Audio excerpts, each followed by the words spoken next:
Hello friend, मेरे इस YouTube channel में आप सभी लोगों का स्वागत है। पिछले वीडियो में मैंने आप लोगों को राज्य विधानमंडल के अंतर्गत विधान परिषद के बारे में बताया था। आज मैं इस वीडियो में आप लोगों को निर्वाचन आयोग के बारे में बताने जा रहा हूँ।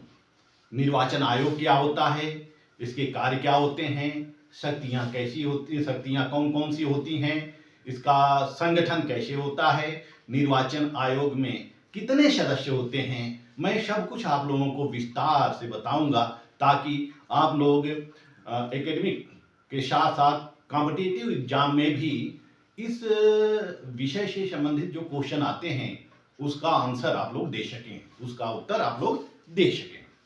तो आइए शुरू करते हैं। निर्वाचन आयोग।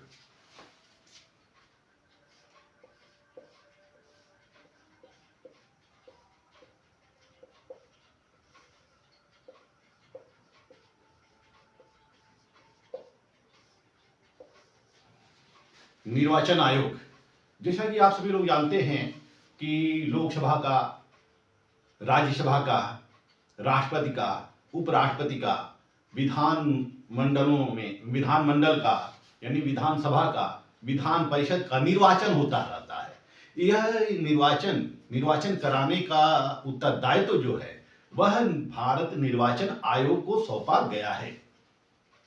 जो भी विधानसभा का चुनाव हो, चाहे लोकसभा का हो, चाहे राज्यसभा का चुनाव हो, राष्ट्रपति का चुनाव हो, उपराष्ट्रपति का चुनाव हो, इनका निर्वाचन भारत निर्वाचन आयोग के द्वारा कराया जाता है। जबकि नगर पंचायतों का या नगर पालिकाओं का, महानगर पालिकाओं का और पंचायती राज व्यवस्था का चुनाव जो होता है अनुच्छेद 243 के तहत राज्य निर्वाचन आयोग के द्वारा संपादित किया जाता है।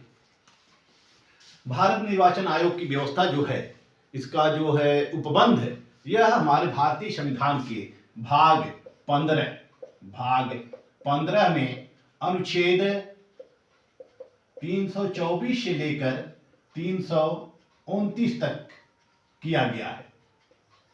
अनुच्छेद 324 से 329 में दिया गया है।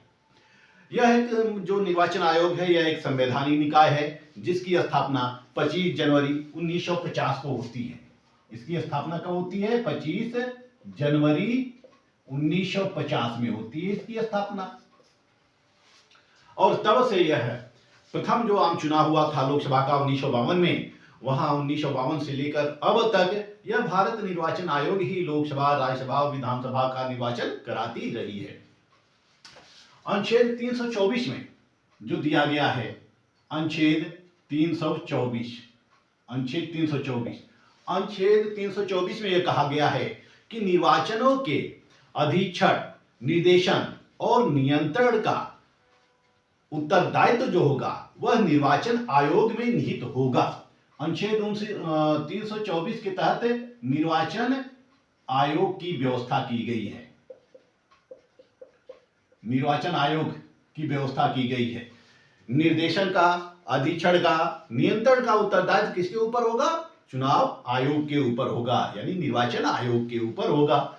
और अनुच्छेद 325 में यह कहा गया है, अनुच्छेद 325 में मैं आपको अनुच्छेदवार बताऊंगा। अनुच्छेद 324 से लेकर अनुच्छेद 329 तक जितने भी उपबंध दिए गए हैं वह उन सारे उपबंधों को मैं आपको अनुच्छेदवार बताने जा रहा हूं। अनुच्छेद 324 में आप लोग समझ ही गए हैं। अनुच्छेद 325 में यह कहा गया है कि धर्म, मूल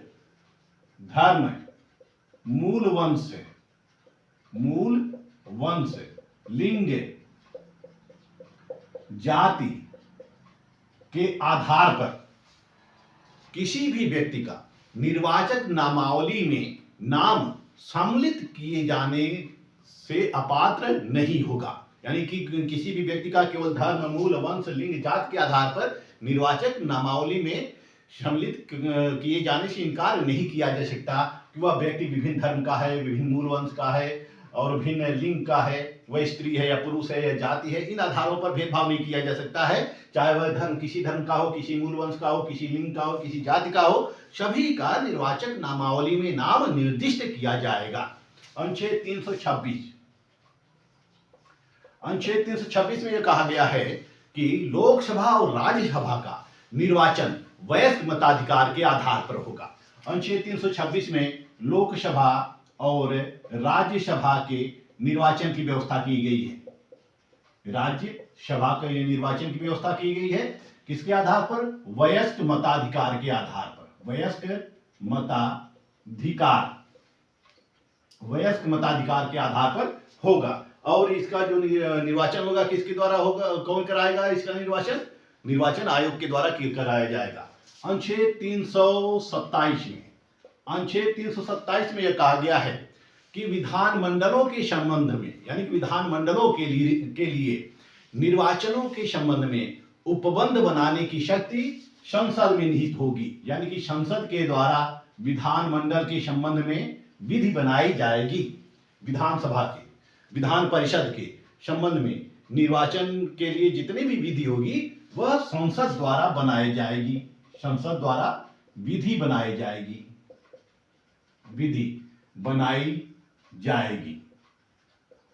किसके लिए? राज्य विधानमंडल के संदर्भ में,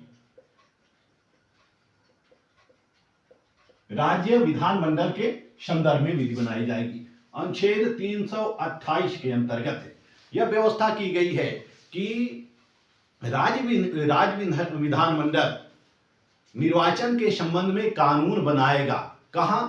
जिस विषय पर संसद के द्वारा कानून नहीं बनाया जाता हो। यानी कि जिस विषय पर संसद कानून नहीं बनाती हो उस विषय के ऊपर राज्य विधानमंडल कानून बनाएगी निर्वाचनों के संदर्भ में।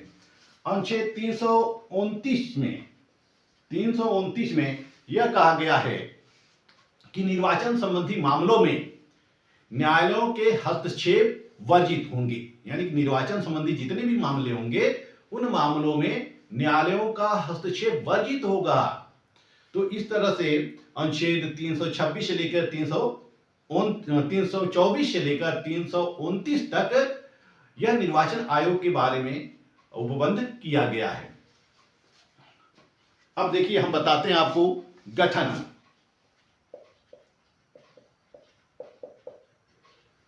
निर्वाचन आयोग का गठन अनुच्छेद 324(2) में यह कहा गया है कि निर्वाचन आयोग में एक मुख्य निर्वाचन आयुक्त तथा कुछ अन्य निर्वाचन आयुक्त होंगे जिसकी नियुक्ति राष्ट्रपति के द्वारा की जाएगी। यानी एक और कुछ निर्वाचन आयुक्त होंगे, एक मुख्य निर्वाचन आयुक्त और कुछ अन्य निर्वाचन आयुक्त होंगे जिनकी नियुक्ति किसके द्वारा की जाएगी? इनकी नियुक्ति किसके द्वारा की जाती है? राष्ट्रपति के द्वारा की जाती है। राष्ट्रपति के द्वारा नियुक्ति की जाती है। भारत में 1989 तक निर्वाचन आयोग जो था वह एक सदस्यीय था। 1989 तक निर्वाचन आयोग एक सदस्यीय था। 1952 से लेकर 1989 तक, 1952 से 1989 तक एक सदस्यीय था। लेकिन 16 अक्टूबर 1989 को एक अधिसूचना जारी की गई। राष्ट्रपति ने एक अधिसूचना जारी किया जिसके तहत 2 और निर्वाचन आयुक्त की व्यवस्था कर दी। 2 निर्वाचन आयुक्त की व्यवस्था की गई। 2 और निर्वाचन आयुक्त की व्यवस्था की गई। लेकिन यह जो विषय था वह विवादित रहा। 2 और निर्वाचन आयुक्त की व्यवस्था की गई जिसके तहत श्री यस धनोआ को, श्री यस धनोआ को और वी.एस. सहगल को अन्य निर्वाचन आयुक्त नियुक्त किया गया। लेकिन जनवरी 1990 में इसको पुनः एक सदस्यीय कर दिया गया। जनवरी 1990 में इसको पुनः क्या कर दिया गया? एक सदस्यीय कर दिया गया। जनवरी 1990 1990 में एक सदस्यीय कर दिया गया, जिसमें यस धनोआ जो है वह कहां चले गए, सुप्रीम कोर्ट में चले गए। तो सुप्रीम कोर्ट ने यस धनोआ बनाम भारत संघ में यह निर्णय दिया कि अनुच्छेद 324(2) के तहत, अनुच्छेद 324(2) के तहत अन्य निर्वाचन आयुक्त के पद के सृजन और उत्साधन की शक्ति राष्ट्रपति में निहित है। यानी कि राष्ट्रपति ही अन्य निर्वाचन आयुक्त को नियुक्त कर सकता है या उसके पद को समाप्त कर सकता है। तो इस तरह से अक्टूबर 1993 में, अक्टूबर 1993 में राष्ट्रपति का फिर एक अध्यादेश आता है, जिसमें पुनः यह बहुसदस्यीय हो जाता है, बहुसदस्यीय हो जाता है यह निर्वाचन आयोग, यानी कि 3 सदस्य हो जाते हैं। और इसमें एस गिल को और जीवी कृष्णमूर्ति को अन्य निर्वाचन आयुक्त के पद पर नियुक्त किया जाता है। एस गिल और जीवी कृष्णमूर्ति को अन्य निर्वाचन आयुक्त पद पर नियुक्त किया जाता है। इन्हीं सब विवादों को देखते हुए संसद ने सोचा कि इस विवाद को ही समाप्त कर दिया जाए। तो संसद ने 1993 में एक कानून बनाया, मुख्य निर्वाचन आयुक्त और अन्य निर्वाचन आयुक्त, मुख्य निर्वाचन आयुक्त और अन्य निर्वाचन आयुक्त सेवा शर्तें अधिनियम, सेवा शर्तें अधिनियम यह 1993 में संसद के द्वारा एक कानून पारित किया जाता है, मुख्य निर्वाचन आयुक्त और अन्य निर्वाचन आयुक्त सेवा शर्तें अधिनियम, और जिसके तहत इस अधिनियम में कहा गया कि मुख्य चुनाव आयुक्त व अन्य चुनाव आयुक्तों के अधिकार समान होंगे। मुख्य चुनाव आयुक्त और अन्य चुनाव आयुक्त या निर्वाचन आयुक्त के जो अधिकार होंगे वह समान होंगे, जो भी निर्णय लिया जाएगा वह बहुमत से लिया जाएगा। इस प्रकार 1993 से यह अस्थायी हो गया, यानी कि 3 सदस्यीय अस्थायी हो गया। वर्तमान समय में कितने निर्वाचन आयोग में कितने सदस्य हैं? 3 सदस्यीय, एक मुख्य निर्वाचन आयुक्त होता है, 2 अन्य निर्वाचन आयुक्त होता है। लेकिन मुख्य निर्वाचन आयुक्त के सलाह पर राष्ट्रपति प्रादेशिक निर्वाचन आयुक्तों की भी नियुक्त कर सकता है, राज्यों में प्रादेशिक निर्वाचन आयुक्त की नियुक्त कर सकता है। इस प्रकार वर्तमान में एक मुख्य निर्वाचन आयुक्त और 2 अन्य निर्वाचन आयुक्त हैं। वर्तमान में जो निर्वाचन आयुक्त हैं वह सुशील चंद्र हैं। वर्तमान में जो निर्वाचन आयुक्त हैं वह कौन है? सुशील चंद्र हैं। यह क्या है? मुख्य निर्वाचन आयुक्त हैं। और इनके अलावा सुनील अरोड़ा जो कि पहले थे, सुनील अरोड़ा और सुनील अरोड़ा और अशोक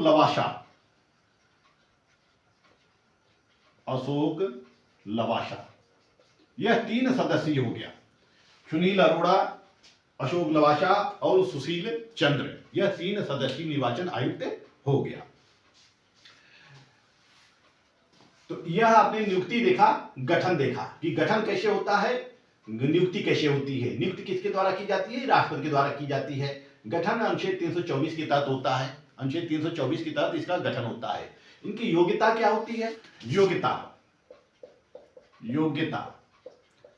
इनकी योग्यता निर्वाचन आयुक्त, मुख्य निर्वाचन आयुक्त या अन्य निर्वाचन आयुक्त होने के लिए, पद पर नियुक्त होने के लिए कोई विशेष योग्यता भारतीय संविधान में नहीं रखी गई है। बस वह IAS रैंक का होना चाहिए, वह IAS रैंक का होना चाहिए। जो IAS रैंक का होता है उसको राष्ट्रपति के द्वारा निर्वाचन आयुक्त के पद पर नियुक्त किया जा सकता है। कार्यकाल, निर्वाचन आयुक्त का कार्यकाल कितना होता है? इनका कार्यकाल नियुक्ति से 6 वर्ष होता है या 65 वर्ष होता है।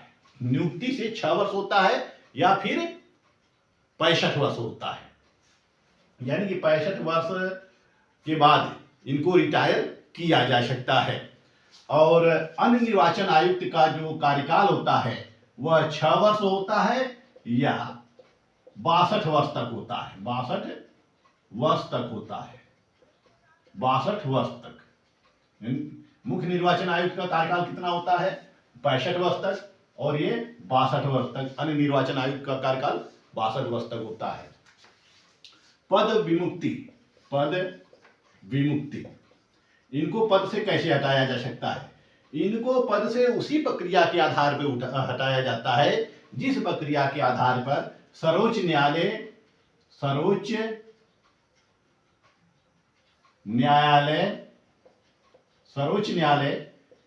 के न्यायाधीशों के समान। हालांकि महाभियोग की प्रक्रिया के द्वारा राष्ट्रपति को हटाया जाता है और संसद के द्वारा सुप्रीम कोर्ट के न्यायाधीशों को हटाया जाता है, या महाभियोग की प्रक्रिया चलाई जाती है। लेकिन महाभियोग जो शब्द है वह केवल राष्ट्रपति के लिए अनुच्छेद 61 के तहत वर्णित किया गया है। सर्वोच्च न्यायालय के न्यायाधीशों के लिए और निर्वाचन आयुक्तों के लिए महाभियोग शब्द का प्रयोग नहीं किया गया है। इनको संसद के 2/3 बहुमत से हटाया जा सकता है। तो इस तरह से जो प्रक्रिया सर्वोच्च न्यायालय के न्यायाधीशों को हटाने की होती है वही प्रक्रिया निर्वाचन आयुक्तों को भी हटाने की होती है। अब आते हैं कार्य और शक्तियों पे। पावर एंड फंक्शन, कार्य और शक्तियां।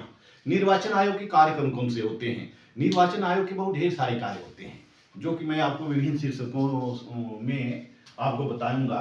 पहला कार्य इनका है निर्वाचन क्षेत्रों का परिसीमन करना। निर्वाचन क्षेत्रों का परिसीमन करना,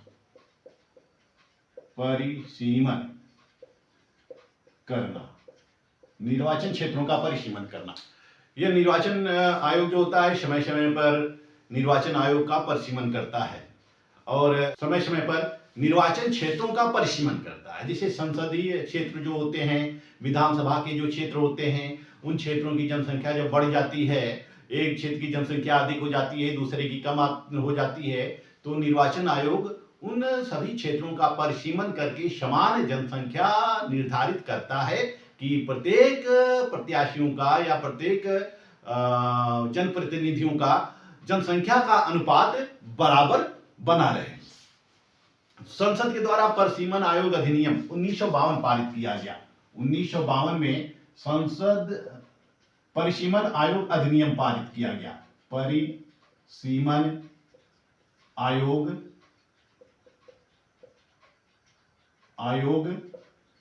अधिनियम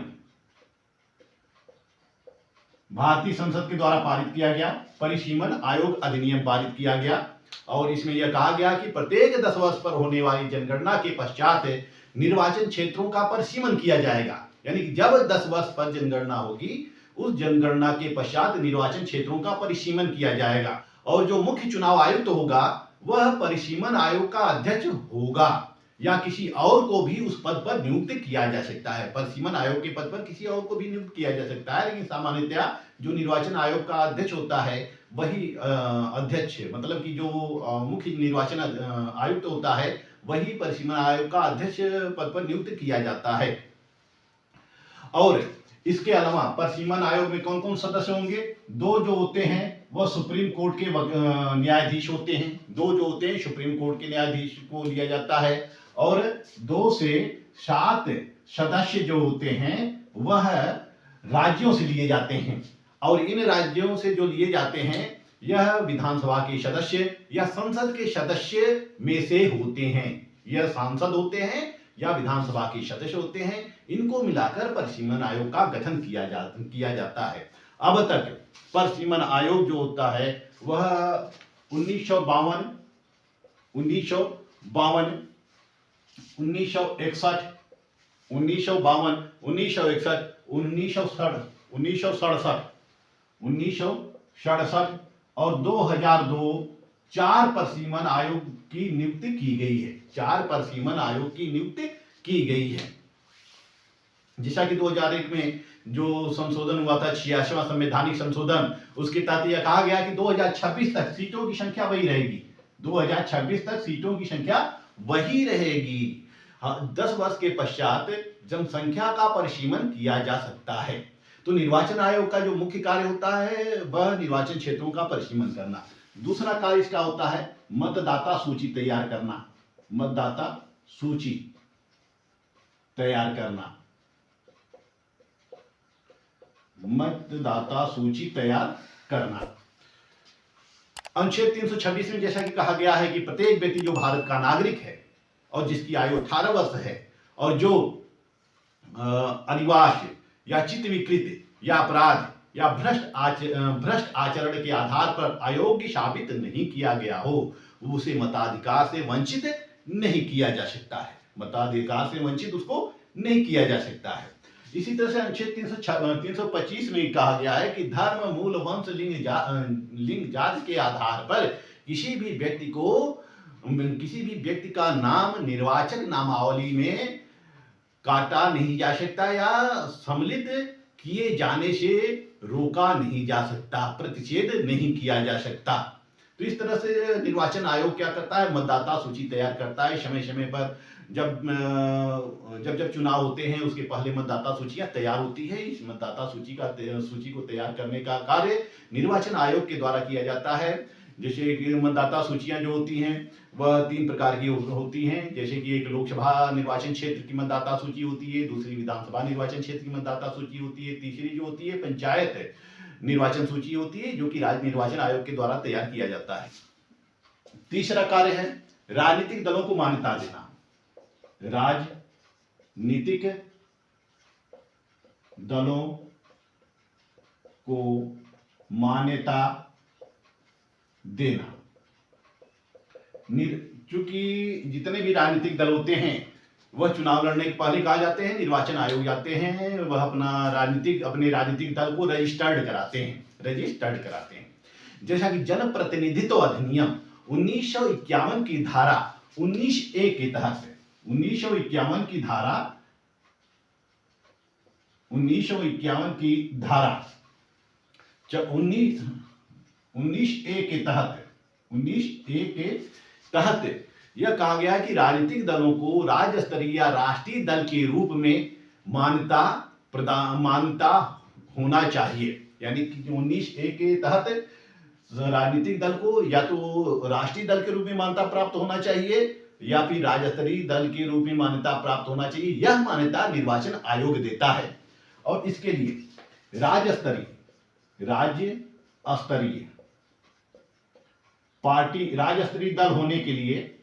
दल होने के लिए कुछ शर्तें निर्धारित की गई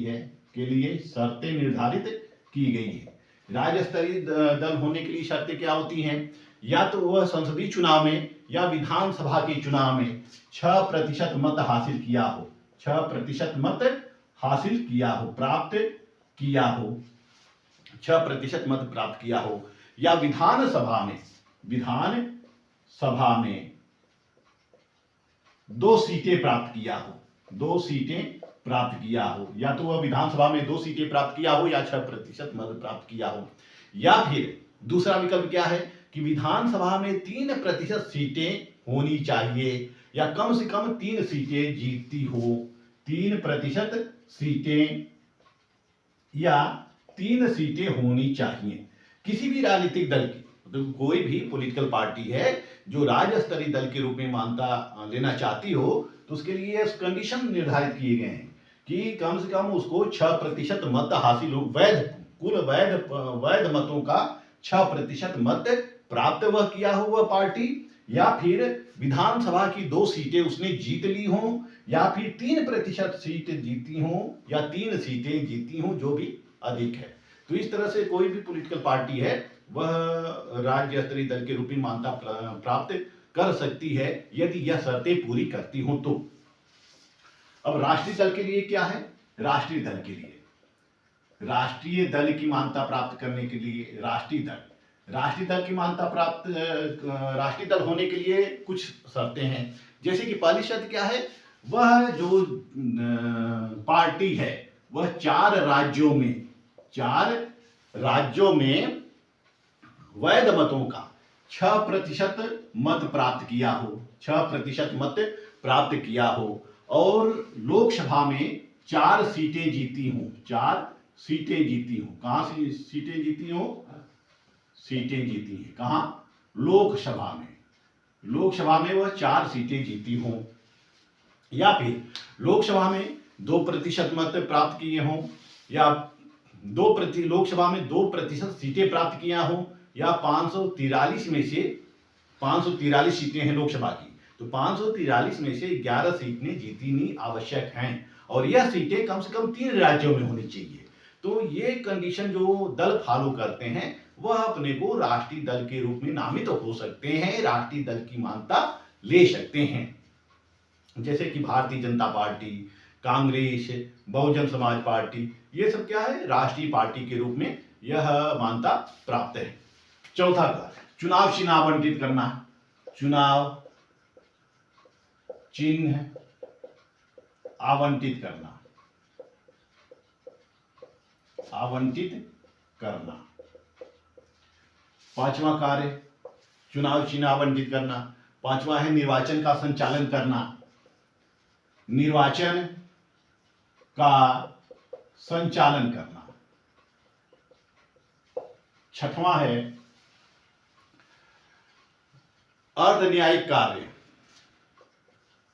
अर्ध न्यायिक कार्य। सातवां है चुनाव रद्द करना, चुनाव रद्द करना। आठवां अन्य कार्य भी हैं, अन्य कार्य। अब देखिए चुनाव चिन्ह आवंटित करना। जो निर्वाचन आयोग होता है वह सभी राजनीतिक दलों को या निर्दलीय प्रत्याशियों को चुनाव चिन्ह आवंटित करता है। यह चुनाव चिन्ह 2 प्रकार के होते हैं, एक आरक्षित होता है, एक अनारक्षित होता है।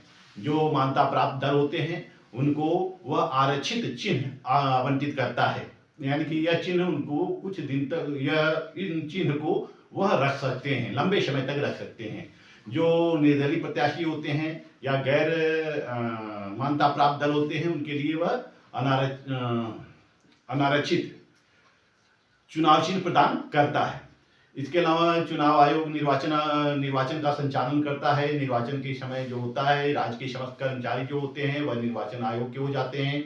निर्वाचन आयोग के निर्देशन में राज्य के सारे कर्मचारी कार्य करते रहते हैं, जैसे मतदाता सूचियां तैयार करना, मतदाता सूचियों का पुनरीक्षण करना, वोटिंग कराना, चुनाव कराना, इन सब का कार्य जो होता है वह निर्वाचन आयोग के द्वारा किए जाते हैं। वह राज्य के कर्मचारियों और अधिकारियों की सहायता के माध्यम से वह सारे कार्यों को संपादित करता है। निर्वाचन आयोग कुछ अर्ध न्यायिक भी कार्य करता है, जैसे अनुच्छेद 103 के तहत, अनुच्छेद 103 के तहत, अनुच्छेद 103 के तहत जो सांसद होते हैं यानी कि राष्ट्रपति संसद के सदस्यों की अयोग्यताओं के संबंध में निर्वाचन आयोग की सलाह लेता है। यानी कि किसी भी सांसद जो अयोग्य हो गया है उसको अयोग्य साबित करने के लिए राष्ट्रपति निर्वाचन आयोग से सलाह लेता है, परामर्श करता है। इसी तरह से अनुच्छेद 192 के तहत राज्य के जो विधानसभा के सदस्य होते हैं, विधानमंडल के सदस्यों की अयोग्यताओं के निर्धारण के संदर्भ में जो राज्यपाल होता है वह निर्वाचन आयोग से परामर्श लेता है। यानी कि राज्यपाल राज्यों के संबंध में राज्य विधानमंडल के सदस्यों को अयोग्य साबित करने के लिए राज्यपाल क्या करता है, अयोग्यता के संदर्भ में राज्यपाल निर्वाचन आयोग से परामर्श लेता है। और सांसदों के संबंध में राष्ट्रपति किससे परामर्श लेता है? राष्ट्रपति भी निर्वाचन आयोग से परामर्श लेता है। इसके अलावा निर्वाचन आयोग यदि कोई प्रत्याशी भ्रष्ट चुनाव में धांधली करता है या बूथ को कैप्चरिंग करता है, निर्वाचन आयोग में शिकायत यह जाती है, निर्वाचन आयोग में ये शिकायत जाती है कि अमुक प्रत्याशी ने भ्रष्ट आचरणों के आधार पर वह चुनाव में विजयी हुआ है, तो ऐसी स्थिति में चुनाव आयोग जो होता है, निर्वाचन आयोग होता है, वह चुनाव को रद्द कर सकता है और पुनः मतदान करा सकता है। इसके अलावा निर्वाचन आयोग को बहुत ढेर सारे कार्य करने पड़ते हैं, यानी कि अनेकों कार्य करने पड़ते हैं। जैसे कि यह राजनीतिक दलों के लिए आचार संहिता तैयार करता है, आचार संहिता तैयार करता है। यह आचार संहिता क्या होता है? Code of conduct. Code of conduct यानी कि जो जितने भी राजनीतिक दल होते हैं उनके लिए एक मानक तैयार करता है कि वो प्रचार कब करेंगे, कैसे करेंगे, चुनाव में खर्च कितना करेंगे, वगैरह वगैरह आचार संहिता तैयार करता है। उन आचार संहिता का सभी राजनीतिक दलों को पालन करना होता है। जो राजनीतिक दल उस आचार संहिता का पालन नहीं करता है उसको उसके ऊपर एफआईआर भी दर्ज किया जा सकता है, उसके विरुद्ध कार्रवाई की जा सकती है। चुनाव आयोग सभी राजनीतिक दलों को आकाशवाणी पर प्रचार के लिए समय नियत करता है। हर दलों के लिए वह समय नियत करता है कि आकाशवाणी पर वह कितने समय तक प्रचार, आकाशवाणी या टेलीविजन, टीवी, दूरदर्शन पर वह कितने समय तक प्रचार कर सकते हैं। चुनाव की वैधता जो होती है, चुनाव की वैधता का निपटारा निर्वाचन आयोग के द्वारा किया जाता है। निर्वाचन आयोग ने भी धनराशि निश्चित कर रखी है कि सांसदों के लिए सांसद कितना अधिक से अधिक धनराशि खर्च कर सकते हैं, विधायक कितना धनराशि खर्च कर सकते हैं। यानी कि चुनाव में जो खर्चे होते हैं, खर्चों का भी एक सीमा निर्धारित की गई है निर्वाचन आयोग के द्वारा। निर्वाचन आयोग शांतिपूर्ण ढंग से चुनाव संपादित कराता है, मतदाता को राजनीतिक प्रशिक्षण देता है, चुनाव लड़ने वाले व्यक्ति की पात्रता निर्धारित करता है या चुनाव याचिकाओं के संबंध में सरकार को आवश्यक निर्देश देता है। तो इतने सारे कार्य निर्वाचन आयोग के द्वारा किए जाते हैं। अब मैं आपको इस निर्वाचन आयोग के संबंध में कुछ महत्वपूर्ण तथ्य बताऊंगा। महत्वपूर्ण तथ्य,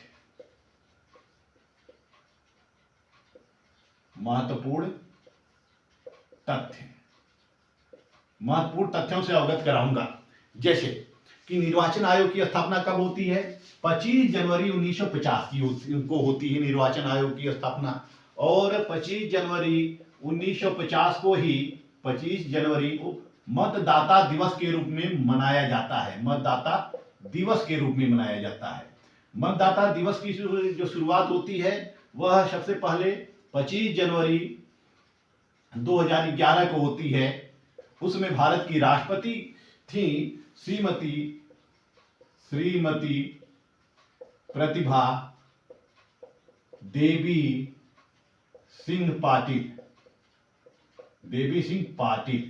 इनके द्वारा यानी कांग्रेस सरकार के द्वारा 2011 में 25 जनवरी को मतदाता दिवस की शुरुआत की जाती है। और जो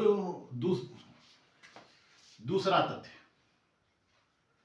जो चुनाव की अधिसूचना होती है, चुनाव की अधिसूचना वह किसके द्वारा जारी की जाती है? अधिसूचना। जैसे कि लोकसभा के संदर्भ में यानी कि संसद के संदर्भ में चुनाव की जो अधिसूचना होती है वह राष्ट्रपति के द्वारा जारी की जाती है। जब संसद का चुनाव होता है तो राष्ट्रपति निर्वाचन आयोग के परामर्श से अधिसूचना जारी करता है। विधानसभा का जब चुनाव होता है, तो राज्यपाल अधिसूचना जारी करता है। तो राज्य के जो चुनाव होते हैं राज्य विधानसभा की, वह अधिसूचना किसके द्वारा जारी किया जाता है? राज्यपाल के द्वारा जारी किया जाता है। इसके अलावा 92वें संवैधानिक संशोधन अधिनियम, संविधान संशोधन अधिनियम 92वां संवैधानिक संशोधन अधिनियम के द्वारा राजनीतिक दलों को संवैधानिक मान्यता प्रदान की गई थी। संवैधानिक मान्यता प्रदान की गई थी कब? 1985 में ये कानून बना। 92वें संवैधानिक संशोधन अधिनियम 1985 में कानून बनाकर राजनीतिक दलों को संवैधानिक मान्यता प्रदान की गई थी। निर्वाचन आयोग जो है प्रत्याशी की मृत्यु होने पर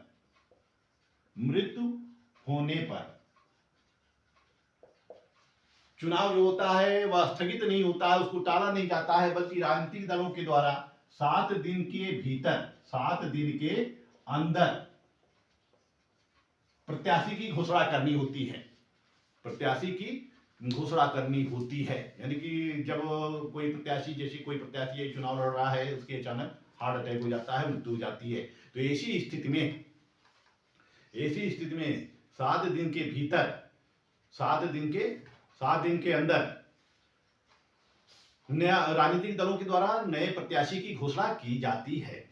इसके अलावा मैं आपको बताऊंगा कि ईवीएम का प्रयोग जो है, ईवीएम का प्रयोग सबसे पहले जो किया गया था वह 1979 में किया गया था। 1979 में किया गया था। 1979 में इसका प्रदर्शन किया गया था और प्रायोगिक यानी पायलट योजना के तौर पर ईवीएम का प्रयोग केरल विधानसभा में किया गया था। केरल विधानसभा थरूर के कुछ बूथों पर इसका प्रयोग किया गया। केरल में थरूर विधानसभा में कुछ बूथों पर इसका प्रयोग 1982 में किया गया था। 1982 में किया गया था इसका प्रयोग। पहली बार 2004 में 14वीं लोकसभा का संपूर्ण चुनाव ईवीएम से कराया गया था। पहली बार कब चुनाव हुआ था? पहली बार ईवीएम का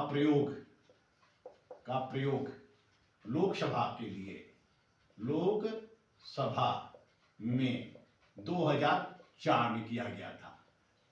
पहली बार 4 में किया गया था और संपूर्ण जो चुनाव था वह लोकसभा का 2004 में ईवीएम के द्वारा कराया गया था। 61वें संवैधानिक संशोधन, 61वां संवैधानिक संशोधन के तहत 1989 में मतदाताओं की आयु कितनी थी? 21 वर्ष थी। 21 वर्ष से घटाकर कितना कर दिया गया? 18 वर्ष कर दिया गया। 18 वर्ष कर दिया गया। इसके अलावा पंचायतों के लिए, जैसा कि मैं पहले बता चुका हूं कि पंचायतों के लिए नगर पालिकाओं का चुनाव जो होता है, पंचायतों के लिए और नगर पालिकाओं का जो चुनाव होता है वह राज्य निर्वाचन आयोग कराता है। राज्य निर्वाचन आयोग की स्थापना अनुच्छेद 243 में की गई है। 243 में की गई है। इस प्रकार 1950 में भारत निर्वाचन आयोग की स्थापना होती है, जिसके प्रथम मुख्य निर्वाचन आयुक्त होते हैं शिवकुमार सेन। प्रथम मुख्य निर्वाचन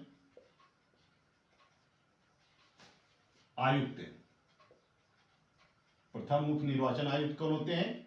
शिवकुमार सेन। प्रथम मुख्य निर्वाचन आयुक्त होते हैं शिवकुमार सेन। तो मैं आपको कुछ तथ्यों को भी प्रस्तुत किया हूं जो कि कंपटीशन एग्जाम में आने वाले हैं या आते रहते हैं। मेरा वीडियो आप लोगों को अच्छा लगे तो इस वीडियो को लाइक, सब्सक्राइब और शेयर करना मत भूलिएगा। मिलते हैं फिर अगले वीडियो में। तब तक के लिए धन्यवाद।